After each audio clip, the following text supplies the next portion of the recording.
ರಾಜ್ಯದ ಉಪಮುಖ್ಯಮಂತ್ರಿ ಡಿ.ಕೆ. ಶಿವಕುಮಾರ್ ದೆಹಲಿ ಯಾತ್ರೆ ಮಾಡಿದ್ರು, ವಾಪಸ್ ಬಂದಿದ್ದಾರೆ. ಹೈಕಮಾಂಡ್ ನಾಯಕರನ್ನ ಭೇಟಿ ಮಾಡಿ ಪವರ್ ಕ್ಲೇಮ್ ದಾಳ ಉರುಳಿಸಿ ಬಂದಿದ್ದಾರೆ. ಹೈಕಮಾಂಡ್ ನಾಯಕರಿಗೆ ಹೇಳಬೇಕಾದ್ದನ್ನು ಹೇಳಿದ ಮೇಲೂ ದೆಹಲಿಯಲ್ಲಿ ಒಂದಷ್ಟು ರಾಜಕೀಯ ತಂತ್ರಗಾರಿಕೆ ಮಾಡಿಯೇ ಬಂದಿದ್ದಾರೆ ಅಂತ ಹೇಳಲಾಗ್ತಾ ಇದೆ. ಗಾಂಧಿ ಕುಟುಂಬಕ್ಕೂ ನೇರವಾಗಿ ಸಂದೇಶ ತಲುಪಿಸೋದಕ್ಕೆ ಅವಕಾಶ ಸಿಕ್ಕರೆ ಅದಕ್ಕೂ ರೆಡಿ ಎಂಬ ಪ್ರಯತ್ನವನ್ನು ಮಾಡಿದಾರಂತೆ. ಇದು ಡೂ ಆರ್ ಡೈ ರೈಡ್ ಅಂತಕ್ಕಂಥದ್ದು. ದೆಹಲಿ ಅಂಗಳದಲ್ಲೂ ಡಿ.ಕೆ.ಶಿ ಮೈಂಡ್ ಗೇಮ್ ಆಟ ಆಡಿದ್ದು. ಈ ಹಿಂದಿನಂತೆ ಇದು ಅಟೆಂಪ್ಟ್ ಅಷ್ಟೇ ಅಲ್ಲ, ಇದು ಕ್ಲಿಯರ್ ಕಟ್ ಆಗಲೇಬೇಕು ಎಂಬ ಪ್ರಯತ್ನ ಎಂಬ ಸಂದೇಶ ರವಾನಿಸಿ ಒತ್ತಡ ತಂತ್ರ ಅನುಸರಿಸಿದ್ದಾರೆ ಎನ್ನಲಾಗಿದೆ. ಡಿ.ಸಿ.ಎಂ ಡಿ.ಕೆ. ಶಿವಕುಮಾರ್ ಸಮಯ ಸಂದರ್ಭ ನೋಡಿ ದೆಹಲಿ ಅಂಗಳದಲ್ಲಿ ರಾಜಕೀಯ ದಾಳ ಉರುಳಿಸಿದ್ದಾರೆ. ಈ ಹಿಂದಿನ ಬೆಳವಣಿಗೆಯಲ್ಲಿ ಶಾಸಕರು ಮಾತನಾಡುವ ದೆಹಲಿಗೆ ಹೋಗುವ ಪ್ರಯತ್ನ ಮಾಡಿದಾಗ ಡಿ.ಸಿ.ಎಂ ಡಿ.ಕೆ.ಶಿ ಸುಮ್ನಿರಿ ಎಂಬ ಸಂದೇಶ ಪದೇ ಪದೇ ರವಾನೆ ಮಾಡ್ತಾ ಇದ್ರು.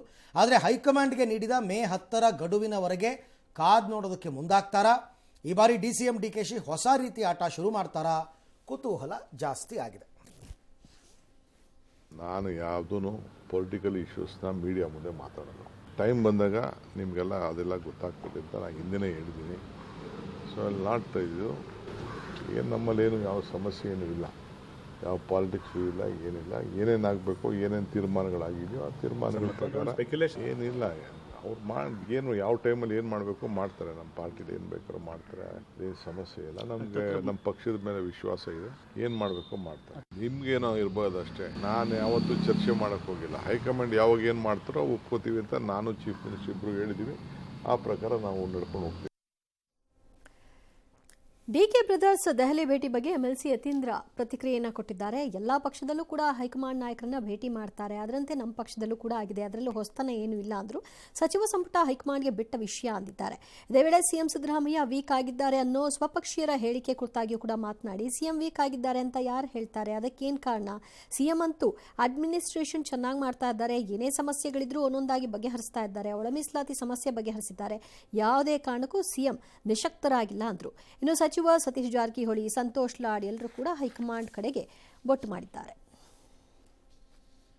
ಪ್ರತಿಯೊಂದು ಪಕ್ಷದಲ್ಲೂ ಕೂಡ ಲೀಡರ್ಗಳು ಹೈಕಮಾಂಡ್ ನ ಮೀಟ್ ಮಾಡೇ ಮಾಡ್ತಾರೆ. ಸ್ವಂತ ಹಿತಾಸಕ್ತಿ ಅಂತ ಅದು ವಿಷಯಗಳನ್ನ ಮಾತಾಡೇ ಮಾಡ್ತಾರೆ. ಅದೇ ನಮ್ಮ ಸರ್ಕಾರದಲ್ಲಿ ಹೊಸದಾಗಿ ನಡೀತಿಲ್ಲ. ಸೊ ಅದೆಲ್ಲ ಮಾಮೂಲಿ ವಿಷಯ. ಯಾರ ಹತ್ರ ಹೇಳಿದ್ರೆ ಅವನ್ನೇ ಕೇಳಬೇಕು. ನನಗಂತೂ ಗೊತ್ತಿಲ್ಲ ಯಾರನ್ನ ಆಯ್ಕೆ ಮಾಡಬೇಕು ಅಂತ ಹೇಳಿದ್ರೆ ಹೈಕಮಾಂಡ್ಗೆ ಬಿಟ್ಟಿದ್ದು. ಹೋಗ್ತಾರೆ, ಅವರೇನೋ ಅವ್ರದ್ದು ಇಲಾಖೆ ಕೆಲಸಗಳಿರ್ತಾವೆ. ಹೈಕಮಾಂಡ್ ಜೊತೆ ನಿರಂತರವಾಗಿ ಅವರು ಎಲ್ಲ ಹೈಕಮಾಂಡ್ ಮಟ್ಟದಲ್ಲಿ ಸಿಎಂ ಅವರು ಅಧ್ಯಕ್ಷ ಹೇಳಬೇಕು, ನಮ್ಮ ವ್ಯಾಪ್ತಿಗೆ ಬರೋಲ್ಲ. ಅದು ಹೈಕಮಾಂಡ್ ನಿರ್ಧಾರ. ಹೈಕಮಾಂಡ್ ಯಾರಿಗೆ ಹೇಳ್ತಾರೋ ಅವರು ಮುಂದುವರಿಬೇಕು, ಇಲ್ಲಾಂದ್ರೆ ಬೇರೆಯವ್ರಿಗೆ ಅವಕಾಶ ಕೊಡಲೇಬೇಕು. ಸಚಿವ ಸಂಪುಟದಲ್ಲಿ ಬರಬೇಕಂತಕ್ಕಂಥದ್ದು ಕೂಗಿದೆ. ಅದು ಯಾರು ಬರಬೇಕು ಯಾರು ಬರಬಾರ್ದು ಅಂತಕ್ಕಂಥದ್ದನ್ನ ನಮ್ಮ ಹೈಕಮಾಂಡ್, ಮುಖ್ಯಮಂತ್ರಿಯವರು, ಉಪಮುಖ್ಯಮಂತ್ರಿಯವರು ನಿರ್ಣಯ ಮಾಡ್ತಾರೆ. ಯಾವಾಗ ಆಗುತ್ತೆ ಗೊತ್ತಿಲ್ಲ, ಆಗ್ತಕ್ಕಂಥ ಸಾಧ್ಯತೆ ಇದೆ ಅಂತ ನನ್ನ ಅಭಿಪ್ರಾಯ, ನನ್ನ ವೈಯಕ್ತಿಕ ಅಭಿಪ್ರಾಯ ಅಲ್ಲ. ನಮಗೆ ಮುಸ್ಲಿಮರು ಬೆನ್ನೆಲ್ಲ ಬಿದ್ದಾರೆ ನಿಜ, ಎಲ್ಲಾ ಸಮಾಜದ ಮುಖಂಡರುಗಳಿದ್ದಾರೆ. ಕಾಂಗ್ರೆಸ್ ಅಂತಕ್ಕಂಥದ್ದು ಒಂದು ನಿಲುವು, ಅದು ಒಂದು ಐಡಿಯಾಲಜಿ. ಡಿ.ಕೆ. ಶಿವಕುಮಾರ್ ಅವ್ರ ಮಾತು ಕೇಳಿಸ್ಕೊಂಡ್ರೆ ನನಗೇನೋ ಅವ್ರಿಗೇನೋ ಭಾರಿ ಭರವಸೆ ಸಿಕ್ಕಿದೆ ಅಂತ ಅನ್ನಿಸ್ಲಿಲ್ಲಪ್ಪ. ಸಿಕ್ಕಿದ್ರೆ ಅವ್ರ ರಿಯಾಕ್ಷನ್ನೇ ಬೇರೆ ಥರ ಇರುತ್ತೆ, ಧಾಟಿ. ನಾವು ಅವ್ರನ್ನ ತುಂಬ ವರ್ಷದಿಂದ ನೋಡ್ತಾ ಇರೋದ್ರಿಂದ ಇರ್ಬೋದು. ಇವ್ರು ಹೋಗಿ ಡೆಡ್ಲೈನ್ ಕೊಟ್ಟು ಅದೇನೋ ಬಫರ್ಸ್ ಪೀರಿಯಡ್, ಬ್ರೀತಿಂಗ್ ಪೀರಿಯಡ್ ಅಂತ ಏನೇನೋ ಡೆಡ್ಲೈನ್ ಕೊಡೋ ಇದರಲ್ಲಿ ಇರ್ತಾರೆ. ಅಲ್ಲಿ ಏನಾಗಿದೆ ಗೊತ್ತಾ, ಇವ್ರಿಗೆ ರಾಹುಲ್ ಗಾಂಧಿ ಸಿಕ್ಕೇ ಇಲ್ಲ. ರಾಹುಲ್ ಗಾಂಧಿನೂ ಭೇಟಿಯಾಗಿಲ್ಲ, ಸೋನಿಯಾ ಗಾಂಧಿನೂ ಭೇಟಿಯಾಗಿಲ್ಲ. ಇವ್ರು ಭೇಟಿಯಾಗಿರೋದು ಮಲ್ಲಿಕಾರ್ಜುನ್ ಖರ್ಗೆ ಮತ್ತೆ ವೇಣುಗೋಪಾಲ್. ಮಲ್ಲಿಕಾರ್ಜುನ್ ಖರ್ಗೆ ಅವರು ನಮ್ಮ ರಾಜ್ಯದವರೇ, ಅವ್ರ ಹತ್ರ ಆ ಒಂದು ವಿಶ್ವಾಸ ಇದ್ದೇ ಇರುತ್ತೆ. ನೋಡಿ, 4ನೇ ತಾರೀಕು ಅಂತ ಯಾಕಂತ ಇದ್ದಾರೆ ಅಂದರೆ 4ನೇ ತಾರೀಕು ಪಂಚರಾಜ್ಯಗಳ ಫಲಿತಾಂಶ ಬರುತ್ತೆ. 29ಕ್ಕೆ ವೆಸ್ಟ್ ಬೆಂಗಾಲ್ದು ಮುಗಿಯುತ್ತೆ, ಕೊನೆ ಹಂತದ್ದು ಬರುತ್ತೆ. 10ನೇ ತಾರೀಕು ಒಳಗಡೆ ಎಲ್ಲ ಕ್ಲಿಯರ್ ಮಾಡಿಕೊಟ್ಬಿಡಿ ಅಂತ ಹೇಳಿ ಬಂದಿರ್ಬೋದು. ಬಟ್ ಅವರು ಸ್ಪಷ್ಟ ಭರವಸೆ ಕೊಡೋದಕ್ಕೆ ರಾಹುಲ್ ಗಾಂಧಿ ಬೇಕಲ್ಲಿ. ಮಲ್ಲಿಕಾರ್ಜುನ್ ಖರ್ಗೆ ಒಬ್ಬರೇ ತೀರ್ಮಾನ ತಗೊಳಕ್ಕಾಗಲ್ಲ. ಆಯಿತು, ಮೇ 10 ಒಳಗಡೆ ಅವ್ರನ್ನ ರಾಜೀನಾಮೆ ಕೊಡೋಕೆ ಹೇಳ್ತೀನಿ, ಹೋಗು ಅನ್ನೋಕ್ಕಾಗಲ್ಲ.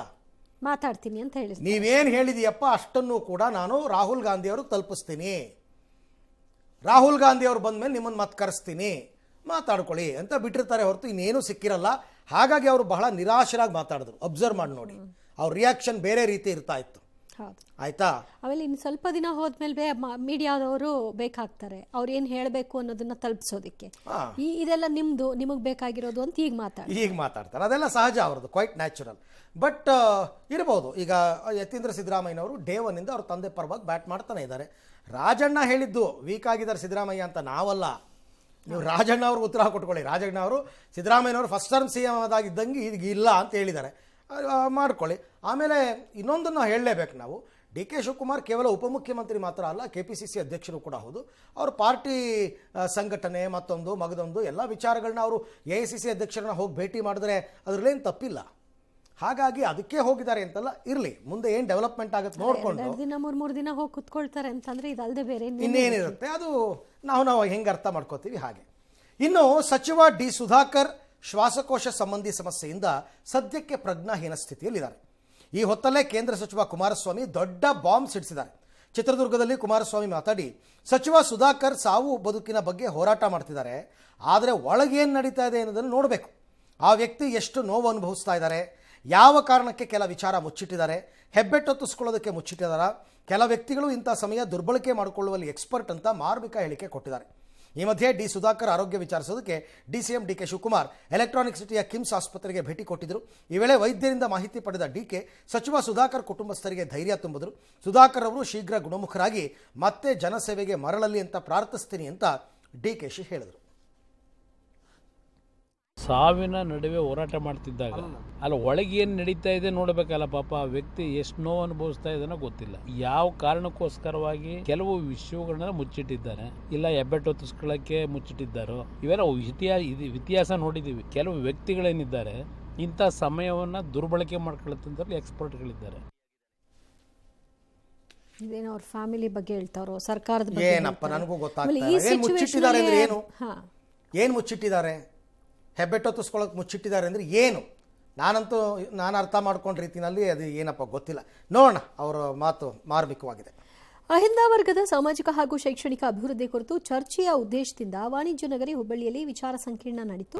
ನಗರದ ಹೊರವಲಯದ ಖಾಸಗಿ ಹೋಟೆಲ್ನಲ್ಲಿ ನಡೆದ ಕಾರ್ಯಕ್ರಮದಲ್ಲಿ ಸಚಿವ ಸತೀಶ್ ಜಾರಕಿಹೊಳಿ, ಸಲೀಂ ಅಹಮದ್ ನೇತೃತ್ವದಲ್ಲಿ ಹುಬ್ಬಳ್ಳಿ, ಧಾರವಾಡ ಮತ್ತು ಅಕ್ಕಪಕ್ಕದ ಕಾರ್ಯಕರ್ತರು ಭಾಗಿಯಾಗಿದ್ದರು. ಹುಬ್ಬಳ್ಳಿ ಅಹಿಂದ ಸಮಾವೇಶ ಸೇರಿದಂತೆ ಹಲವು ವಿಚಾರಗಳ ಕುರಿತು ಅಭಿಪ್ರಾಯ ಸಂಗ್ರಹಣೆ ಮಾಡಲಾಯಿತು. ಈ ಹಂತದಲ್ಲಿ ಸತೀಶ್ ಜಾರಕಿಹೊಳಿ ಅವರು ಮಾತನಾಡಿ, 25ನೇ ವರ್ಷದ ಅಹಿಂದ ಸಮಾವೇಶದ ಸ್ಮರಣಾರ್ಥವಾಗಿ ರಾಜ್ಯಾದ್ಯಂತ ಅಹಿಂದ ವಿಚಾರ ಸಂಕಿರಣ ಮಾಡಲಾಗ್ತಿದೆ. ಅಹಿಂದ ವರ್ಗದ ಜನರ ಅಭಿಪ್ರಾಯವನ್ನ ಪಡ್ಕೊಳ್ಳಾಗ್ತಾ ಇದೆ. ಬೃಹತ್ ಅಹಿಂದ ಸಮಾವೇಶ ನಡೆಸುವ ಉದ್ದೇಶ ಇದೆ ಅಂತ ಹೇಳಿದರು. ಈ ಮಧ್ಯೆ ಅಶೋಕ್ ಮತ್ತು ಕುಮಾರಸ್ವಾಮಿ ಇದೇ ವಿಷಯವಾಗಿ ಲೇವಡಿಯಾಡಿದ್ದಾರೆ. ಸಾಧಕ ಬಾಧಕಗಳನ್ನು ಚರ್ಚೆ ಮಾಡಬೇಕು ಅಂತ ಒಂದು ವಿಚಾರ ಸಂಕಿರಣವನ್ನು ಒಂದು ಕಾರ್ಯಾಗಾರ ಮಾಡ್ತಾ ಇದ್ದೇವೆ. ಸುಮಾರು ಅಹಿಂದಾದಲ್ಲಿ, ದಲಿತ ಮೂಮೆಂಟ್ನಲ್ಲಿ ಬೇರೆ ಬೇರೆ ವರ್ಗಗಳಲ್ಲಿ ಕೆಲಸ ಮಾಡುವಂಥ ನಾಯಕರನ್ನ ಇವತ್ತು ಆಹ್ವಾನ ಮಾಡಿ ಅವರ ಅಹಿಂದಾಗ ಏನು ಒಳ್ಳೆ ಕೆಲಸ ಮಾಡಿದ್ದಾರೆ, ಏನೂ ಇಲ್ಲ, ಡೆವಲಪ್ಮೆಂಟ್ ಇಲ್ಲ.